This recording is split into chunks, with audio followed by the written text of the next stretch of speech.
इस क्वेश्चन में हमसे कह रहा है कैलकुलेट करिए उस टेम्परेचर को eight which the resistance of a conductor becomes 20% more than the resistance at 27 degree Celsius. The temperature coefficient of resistance of conductor is 2 into 10 raised to power minus 4 per Kelvin. तो हमें जो temperature coefficient है resistance का वो दे रखा है 2 into 10 की power minus 4 per kelvin. ये टेम्परेचर कोफिशेंट हमें दिया हुआ और अब हमसे कह रहा है कि आपको वो टेम्परेचर बताना है जिस टेम्परेचर पर जो रेजिस्टेंस होगा आपके कंडक्टर का वो 20% से ज़्यादा हो जाएगा। और किस चीज़ से ज़्यादा होगा? जब 27% पे मान लेते हैं उसका रेजिस्टेंस कुछ आर रहा होगा तो उसी आर में वो 20% और ज़्यादा हो जाएगा, तो उस टाइम पर जो टेम्परेचर होगा आपको उसी टेम्परेचर को यहाँ पर फाइंड करना है। अब क्योंकि इस क्वेश्चन में हमसे टेम्परेचर और रेजिस्टेंस इन दोनों को रिलेट करवा रहा है, तो हम कहीं ना कहीं टेम्परेचर डिपेंडेंसी इक्वेशन को यूज़ करेंगे रेजिस्टेंस के लिए। जो रेजिस्टेंस की टेम्परेचर डिपेंडेंसी वाली इक्वेशन होती है वो होती है R final is equal to R initial into 1 plus alpha delta T,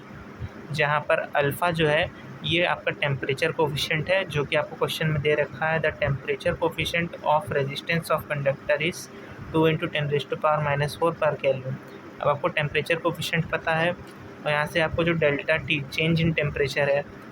change in temperature जो कि आप लिख सकते हैं T final minus T initial, R final is equal to R initial into 1 plus alpha, और चेंज इन टेम्परेचर की जगह हम लिख सकते हैं टी फाइनल, जो फाइनल टेम्परेचर रहा होगा वो माइनस टी इनिशियल, जो इनिशियल टेम्परेचर है वो आपको 27 डिग्री सेल्सियस दे रखा है। अब क्योंकि ये चेंज इन टेम्परेचर है, चेंज इन टेम्परेचर को चाहे हम डिग्री सेल्सियस में लिखें या फिर हम उसे केल्विन में लिखें, ये दोनों ही बातें सेम हैं, क्योंकि जो टेम्परेचर केल्विन में हो या चाहे टेम्परेचर सेल्सियस में हो, अगर आप उनका डिफरेंस ले रहे हैं तो वो सेम आता है, क्योंकि दोनों में ही 100 डिविजन्स का अंतर होता है। अब आपसे क्योंकि कहा है कि जो आपका फाइनल रेजिस्टेंस है वो 20% मोर हो जाएगा, यानी 20% ज़्यादा हो जाएगा रेजिस्टेंस के, इसलिए आप अपने फाइनल रेजिस्टेंस को लिख सकते हैं आर फाइनल। ये आपकी इनिशियल रेजिस्टेंस है 20% से इंक्रीज़ हो रहा है, तो इसमें इनिशियल रेजिस्टेंस पहले लिखेंगे, अब इसी में 20% और इसका ऐड कर देंगे, 20/100 इंटू आर इनिशियल कर देंगे, तो ये आपका फाइनल रेजिस्टेंस होगा। अब इसी वैल्यू को हम यहाँ पर पुट करेंगे तो हम लिख सकते हैं आर फाइनल की जगह पर आर इनिशियल, यहाँ पे 0 से 0 कैंसिल हो जाएगा, 2 1 जा और 2 5 जा, तो आर फाइनल की जगह हम लिख दे रहे हैं R initial plus 1/5 R initial, ये बराबर हो जाएगा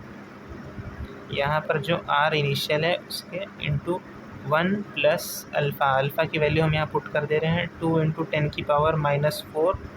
पर केल्विन, और यहाँ पर है हमारे पास T final minus 27 degree Celsius. अब देखिए यहाँ से आर इनिशियल कॉमन होके इस आर इनिशियल के साथ कैंसिल हो जाएगा,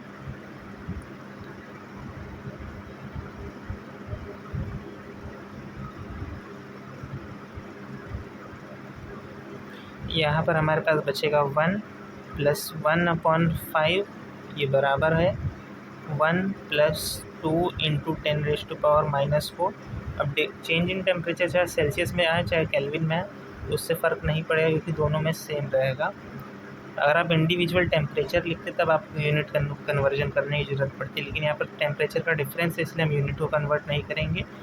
और ये केल्विन से, और यहाँ पर हम जो चेंज इन टेम्परेचर की यूनिट होगी वो भी मान लेते हैं केल्विन में ही आया होगा, तो कैंसिल हो जाएगा, तो इससे ओवरऑल फ़र्क नहीं पड़ेगा। और यहाँ पर आपके पास बचा है टी फाइनल माइनस 27। अब ये 1 जब इस तरफ आएगा तो 1 माइनस 1 करंट कैंसिल हो जाएगा, और 1/5 ये कितना हो जाएगा, ये हो जाएगा 0.2 इज़ इक्वल टू 2। अब यहाँ पर 10 की पावर माइनस 4 को हम नीचे लिख सकते हैं 10 की power plus 4, into T final minus 27। यहाँ से हम टी फाइनल की वैल्यू को अब हमें कैलकुलेट करना है। जब हम इस 10⁴ को इस तरफ भेजेंगे तो ये 0.2 के साथ जब मल्टीप्लाई होगा तो एक 10 से अगर मल्टीप्लाई करेंगे हो जाएगा हमारे पास 2 इज़ इक्वल टू 2/10⁻³ जो कि 1000 हो जाएगा इंटू टी फाइनल माइनस 27। इस 2 से ये 2 कैंसिल जाएगा, 2 1 जा 2 1 जा, ये 1000 यहाँ पर चला जाएगा।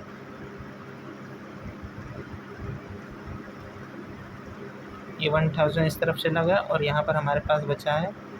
T final minus 27। और इससे हम लिख सकते हैं जो हमारा टी फाइनल है ये बराबर हो जाएगा 1000 प्लस 27 के, और ये हो जाएगा 1027 डिग्री सेल्सियस। क्योंकि आप इंडिविजुअल टेम्परेचर अब यहाँ पर लिखते हैं इसलिए आपको यहाँ पर यूनिट सेम लिखनी पड़ेगी, क्योंकि क्वेश्चन में 27 डिग्री सेल्सियस में दिया था। जो हम फाइनल आंसर करेंगे वो भी हमारा सेल्सियस में ही